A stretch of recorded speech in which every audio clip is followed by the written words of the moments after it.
Attention everybody, నేనొస్తున్నా, be ready. CM Revanth రెడ్డిని తిట్టడమే తరువాయి అన్నట్టు ఉంది కాంగ్రెస్ ఎమ్మెల్యే రాజగోపాల్ రెడ్డి వ్యవహారం. మునుగోడు ఎమ్మెల్యే ముఖ్యమంత్రిని టార్గెట్ చేశారు. ప్రతిపక్షాల్ని తిట్టడం మానేసి తెలంగాణకు నువ్వేం చేశావో చెప్పు అని ప్రశ్నించారు. భాష మార్చుకో, పాలన నేర్చుకో అంటూ సలహాలు కూడా ఇచ్చారు కోమటిరెడ్డి రాజగోపాల్ రెడ్డి.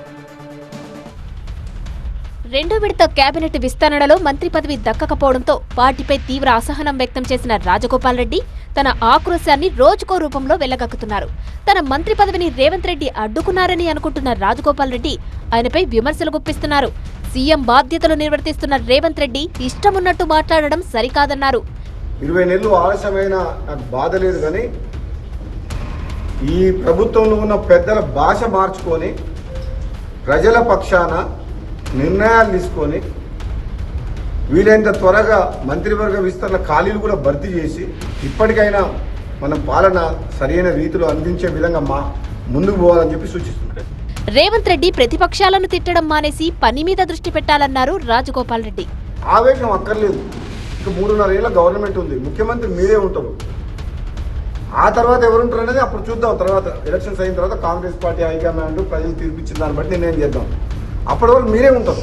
అప్పటిదాకా ఆవేశపడకుండా గంటలు మాట్లాడకుండా ఆ గంటలు అనే స్పీచ్లు తక్కువ చేసి పని మీద ఎక్కువ శ్రద్ధ చూపిస్తే మంచిదని చెప్పి నా సలహా. అధికారంలోకి వచ్చినప్పటి నుంచి రాష్ట్రానికి రేవంత్ ఏం చేశారో చెప్పాలన్నారు కోమటిరెడ్డి. ఆవేశపూరితమైన ప్రసంగాలు మాట్లాడి ప్రతిపక్షాలను తిట్టి ప్రజలందరూ అసహించుకుంటుండ్రు. మీరేం చేస్తారో చెప్పండి, మీరు ఇచ్చిన మాట నిలబెట్టుకోండి, కానీ ఊరికే 20 నెలల నుంచి మరి సేమ్ అనకండి అని ప్రజలు అనుకుంటున్న విషయాన్ని చెప్తున్న తప్పితే నేను వ్యక్తిగతంగా ఈ కాంగ్రెస్ పార్టీ 5 ఏళ్ళు ప్రభుత్వం కొనసాగాలి. రేవంత్ రెడ్డి కమిషన్లతో కాలం గడుపుతున్నారన్నారు మునుగోడు ఎమ్మెల్యే.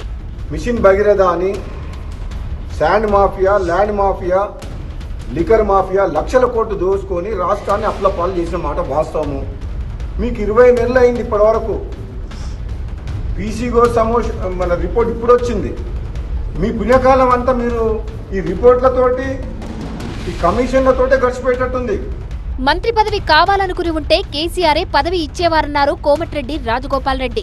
మంత్రి పదవి ఇప్పుడు కాదు, నేను టీఆర్ఎస్లోకి పోతానంటే కేసీఆర్ ఎప్పుడో మంత్రి పదవి ఇచ్చేవాడు. పదవుల కోసం పాకులాడే వ్యక్తినైతే నా ఎమ్మెల్యే పదవికే రాజీనామా చేసి ఆనాడు కేసీఆర్ ప్రభుత్వాన్ని మునుగోడు ప్రజల కాళ్ళ దగ్గర తీసుకొచ్చిన పదవికి రాజీనామా చేసి అటువంటి వ్యక్తిని నేను.